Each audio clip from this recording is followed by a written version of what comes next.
মহাপুরুষ যিনি কিন্তু শুধু আদেশ করেননি, আদেশ করে নিজে করলেন না এমন কিন্তু মহাপ্রভু করেননি। তিনি এমন এক মহাপুরুষ যিনি নিজে আচরণ করে জগৎকে শিক্ষা দিয়েছিলেন। তাই শাস্ত্র বললেন, আপনি আচরি ধর্ম জগতে শিখা, জগতে শিখা। আপনি কাঁদিয়া প্রভু জগত কাঁদা, জগত কাঁদা। মাগো বললেন কি, আপনি আচরি ধর্ম জগতে জানা। অর্থাৎ আজ মহাপ্রভু আমার পুরবের ভাবে ভাবিত হয়ে, রাধা ভাবে ভাবিত হয়ে কৃষ্ণ কৃষ্ণ বলে কাঁদেছে। আর ওই ধুলার মধ্যে গড়াগড়ি গিয়ে কলির জীবকে বলছে, রে কলি হত জীব, আমি সেরকম কৃষ্ণ কৃষ্ণ বলে কাঁদছি, তোরাও আমার মতো একবারই হা কৃষ্ণ প্রাণ কৃষ্ণ বলে কাঁদ। আর এই ধুলার মধ্যে গড়াগড়িতে কৃষ্ণ নাম হরি নাম ছাড়া আর তোদের কোনো উদ্ধারের পথ নাই, আর তোদের কোনো গতি নাই। ওমা, আজ মহাপ্রভু যেমন ধুলায় গড়াগড়ি দিচ্ছে, তেমনি সবাইকে বলছে, তোমরা এই ধুলা মাখো। কেন গো এই ধুলা মাখতে বলছে কেন? উত্তর গোষ্ঠী একটা খুব সুন্দর জায়গা আছে যেখানে ভগবান আমার খেলা করছে, ধুলা খেলা। সেখানে একটা খুব সুন্দর পদাবলী আছে যেটা সব জায়গাতেই গাওয়া যেতে পারে আমার মনে হয়। কারণ ভক্তপদে ধুলা সেটা যে উত্তর গোষ্ঠী লীলার ক্ষেত্রে প্রযোজ্য আর এই লীলার ক্ষেত্রে প্রযোজ্য নয় তা তো নয়। ভক্তপদ ধুলা সব জায়গাতেই মূল্যবান, তাই না? তাই জন্য শাস্ত্রে বলল, ধুলা মাখরে ধুলা মাখরে মাখরে মাখরে ধুলা মাখরে ধুলা মাখরে ধুলা মাখরে ধুলা মাখরে মাখরে ধুলা মাখরে ধুলা মাখরে মাখরে মাখরে ধুলা ধুলা মাখরে ধুলা মাখরে মাখরে মাখরে ধুলা মাখরে। কিরকম পাগল মানুষ! মাথা খারাপ আছে নাকি? হ্যাঁ কি গো, মাথা খারাপ আছে? একেবারে মাথা খারাপ, সব পাগল গুলোকে তুলে এনেছে, পাগলের মধ্যে ধুলা মাখছে। না না, আমি বলছি না। এই ধরো রাস্তা দিয়ে কোনো একজন অভক্ত হেঁটে যাচ্ছে, সে তো জানে না বাবা ভক্তি কি জিনিস, ভক্ত কি জিনিস। সে বলে, কি রে পাগল রে, আমাদের গায়ে ময়লা লাগলে আমরা তাড়াতাড়ি স্নান করে পরিষ্কার হই, আর এরা স্নান টান করে এসে বসে আবার ধুলা মাখছে। কি পাগল, তাই না বাবা? এরকম মাঝে মাঝে মালদা মুর্শিদাবাদের আসরগুলোতে যখন এই পদটা গাওয়া হয়, সবাই দেখে ধুলা মাখতে আরম্ভ করেছে। আরে বাবা, শুধু শুধু কি ধুলা মাখলে হয়? কিছু তো বলতেও হবে নাকি? শুধু শুধু ধুলা মাখলে হবে? তা তো নোংরা লাগবে গায়ে। জয় রাধে গোবিন্দ বলে মা, জয় রাধে গোবিন্দ বলে মা, জয় রাধে গোবিন্দ বলে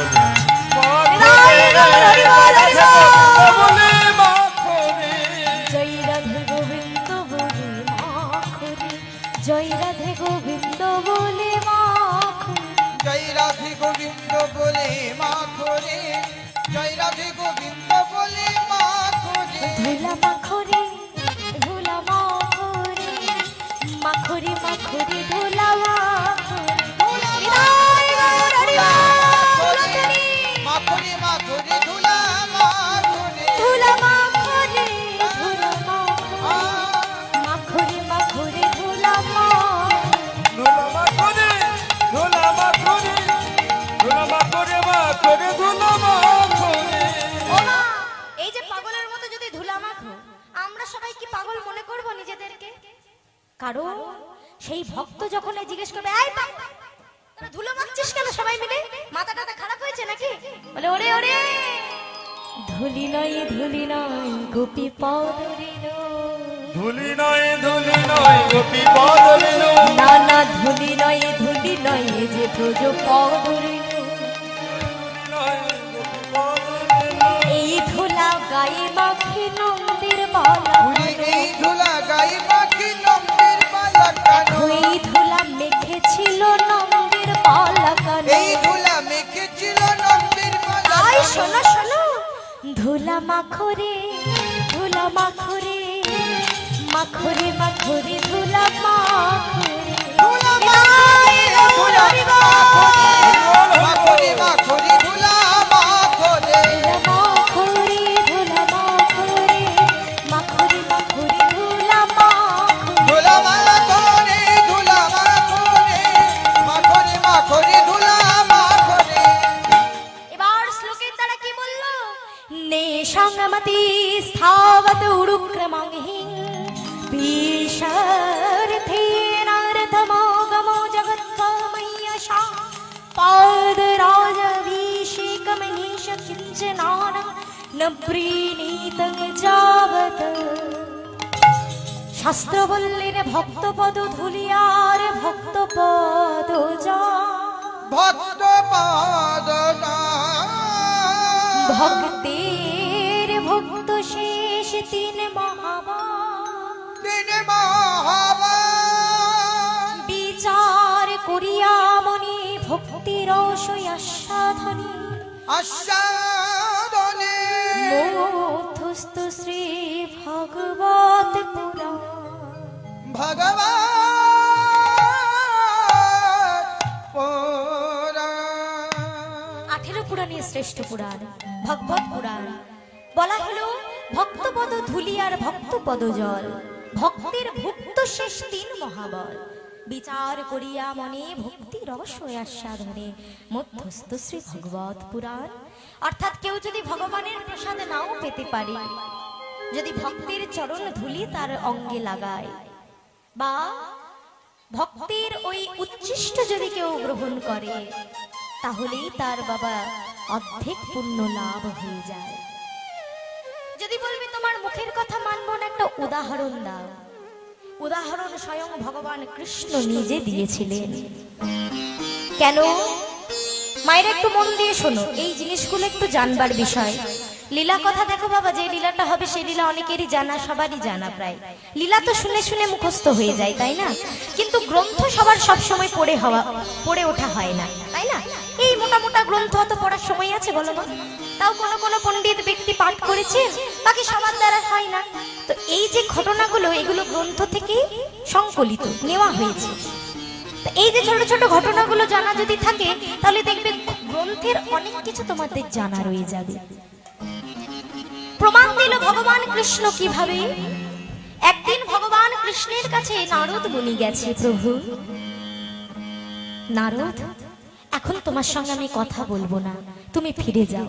প্রভু, আমি এত দূর থেকে তোমার দেখা করতে এলাম, তোমার সঙ্গে তোমার সাক্ষাৎ পেতে এলাম, আর তুমি বলছো এখন কথা বলবে না। নারদ, আমার শরীরটা ভালো নেই, নারদ আমার ভালো লাগছে না। প্রভু, বিশ্ব ব্রহ্মাণ্ড মাঝে একমাত্র নারদ জানতো যে যেই নারায়ণ সেই কৃষ্ণ।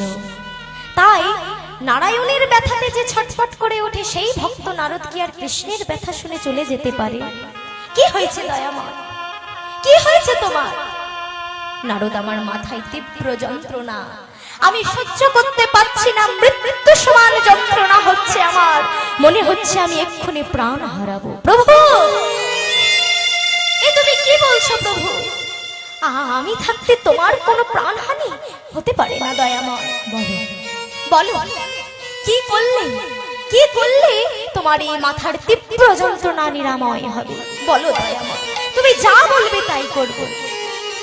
এর কোনো উপায় নেই নারদ, এর কোনো উপায় নেই। না প্রভু, উপায় তো নিশ্চয়ই থাকবে, কিছু না কিছু উপায় আছে, তুমি বলো দয়াময়, যা করতে হয় আমি করব। নারদ, তবে বেশি কিছু চাই না নারদ, কোনো এক প্রকৃত ভক্তের পদ ধুলি, আমার চরণের ধুলি আমার মস্তকে এনে লাগিয়ে দাও। চরণধুলি? হ্যাঁ, একমাত্র প্রকৃত কোন ভক্তের চরণধুলি পারে আমাকে সুস্থ করে তুলতে। বেশ, আমি তবে এক্ষুনি কোনো এক প্রকৃত ভক্তের চরণধুলি তোমার কাছে এনে দিচ্ছি। নারদ মুনি সারা দ্বারকার মধ্যে সবাইকে বললেন, আমার প্রভুর মাথায় তীব্র যন্ত্রণা, দাও দাও, তুমি তো ভক্ত, তোমার চরণের ওই ধুলা দাও। প্রথমেই চলে গেলেন সপ্ত ঋষির কাছে। সপ্তর্ষিকে গিয়ে যখনই বললেন হায় হায়, তিনি আমাদের প্রভু, তার নাম জপ করে আমরা সিদ্ধি লাভ করেছি, তার মাথায় নাকি আমাদের চরণ ধুলি দেব? না না, এ কি বলছেন দেবর্ষি? আপনি ফিরে যান। ফিরিয়ে দিল। চলে এলো দ্বারকায়, জানালো তার পাট রানীদেরকে। রুক্মিণী, সত্যভামা, জাম্ববতী কেউ দিতে পারল না। না না, রুক্মিণী বলল, মহর্ষি নারদ, তিনি যে আমাদের স্বামী, স্বামীর মাথায় পদধূলি দেব, আমাদের যে নরকেও ঠাঁই হবে না, আমরা যে পাপিষ্ঠ হয়ে যাব, তুমি অন্য কাউকে বলো। ফিরে এলো নারদ মুনি ভগবান কৃষ্ণের কাছে। কি নারদ, পেলে না তো? না প্রভু, সবাইকে বললাম, কিন্তু তোমার মাথায় পদধূলি কে বা দেবে? কোন ভক্তের এত সাহস, এত ধৃষ্টতা? তবে শোনো নারদ, এক কাজ করো, তুমি শীঘ্রই বৃন্দাবনে যাও। বৃন্দাবনে আছে আমার শত শত ব্রজগোপী, তার মধ্যে আছে আমার অষ্ট সখী, তারা নিশ্চয়ই দেবে। যাও। এদিকে বাবা, যখন থেকে আমার কৃষ্ণ বৃন্দাবন ছেড়ে চলে গেছিল, তখন থেকে বৃন্দাবন কৃষ্ণ হারা, একেবারে শূন্য হয়ে গেছে। বেঁচে সবাই ছিল, কিন্তু প্রাণ ছিল না যেন। সখীরা এক জায়গায় বসে হা কৃষ্ণ, প্রাণ কৃষ্ণ দেখা দাও বলে প্রত্যেকটা দিন ক্রন্দন করে পার করত। তাই আজকে সখীদের কাছে যখন গেছে, সখীদেরকে ডেকে বলছে, সখীগণ, মহর্ষি, হ্যাঁ কি হয়েছে? সখীগণ, তোমাদের কৃষ্ণের মাথায় তীব্র ব্যাধি হয়েছে, আর সেই ব্যাধি একমাত্র দূর হবে প্রকৃত ভক্তের পদধূলায়। তোমরা তো তার অষ্ট সখী, পরম নিষ্ঠাবান গোপী, তাই দাও দাও, তোমাদের ওই পদধূলা দাও। না, তিনি যে আমাদের প্রাণনাথ, তিনি আমাদের সব, তার মাথায় আমাদের পদধূলি ছেছে, কি আমরা পারবো না, এতে যে পাপ হবে, আমি পারবো না। কোনো উপায় না পেয়ে জানতে পারল রাধা বিনোদিনী, যেই না শুনতে পেয়েছে আমার রাধা বিনোদিনী যে শ্যামনগরীর মাথায় হয়েছে তীব্র ব্যাধি, ছুটতে ছুটতে চলে এসেছে রাধা বিনোদিনী। ঋষি বল, হে দেবর্ষি, কি হয়েছে আমার বধূর?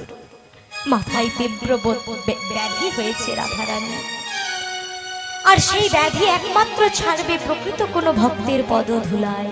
কিন্তু কোন ব্যক্তি যে, কোন ভক্ত যে তাকে পদধূলা দিতে চাইছে না, তবে কি আমার বধূ কষ্ট পেয়ে পেয়ে শেষ হয়ে যাবে? না, আমি বেঁচে থাকতে আমার বধূকে আর এক মুহূর্ত কষ্ট পেতে দেব না। স্বয়ং রাধারানী নিজের পদধূলা দিলেন দেবর্ষির হাতে। সখীরা বললেন, রায়, এই তুই কৃষ্ণকে ভালোবাসিস? জগৎ বললে, এই তুমি কৃষ্ণকে ভালোবাসো? যাকে ভালোবাসো তার মাথায় তুমি নিজের চরণ ধরে দিচ্ছ? এত অহংকার তোমার, এই তুমি ভালোবাসো? ছি ছি ছি ছি ছি, তোমার লজ্জা করে না? রাধারানী কাঁদতে কাঁদতে বলল, ঋষিবর, সখীগণ, আমার এই পদধূলা যদি আমি তার মস্তকে দিই, আমার বধূ যে সুস্থ হবে, তাতে যদি আমাকে নরকেও যেতে হয়, আমার বধূর সুখের জন্য যদি আমায় নরক যাতনাও সহ্য করতে হয়, আমি করব না। তাই গৌর প্রেমানন্দে হরি বল। বলছে, তোমরা সবাই নিজের স্বার্থ দেখছো, যে নিজেকে নরক আমাকে যেতে হবে, আমি আমার স্বার্থ দেখছি না। আমার যা হবে হোক, আমার বধূ তো সুস্থ হবে, তাতে আমায় নরকে যেতে হলে আমি তাই যাব। সেই রাধারানীর মতো পরম ভক্তির চরণের ধুলা যেই না মাথায় লাগিয়েছিলেন, সুস্থ হয়ে উঠেছিলেন কৃষ্ণচন্দ্র। তাহলে ভগবান যুগে যুগে কিন্তু প্রমাণ করেছে, ভক্তই আমার মাতা পিতা, ভক্ত আমার গুরু, ভক্তই আমার নাম দিয়েছে বাঞ্ছা কল্পতরু। হরি বল হরি বল। ভক্ত ছাড়া আমি কিছু জানি না। তা মাগো, আজ মহাপ্রভু ওই ধুলার মধ্যে গড়াগড়ি দিচ্ছে আর ধুলা অঙ্গে মাখছে। আজ মহাপ্রভু আমার চন্দন সেবা করছে না, কোন রূপ কোন সাজ সজ্জা করছে না। কেন গো? আজ মহাপ্রভু আমার সুগন্ধি চন্দন কিছুই মাখছে না। কেন? পদকর্তায় আজ এক পাশে দাঁড়িয়ে পদ রচনা করলেন। আহ সুগন্ধি চন্দন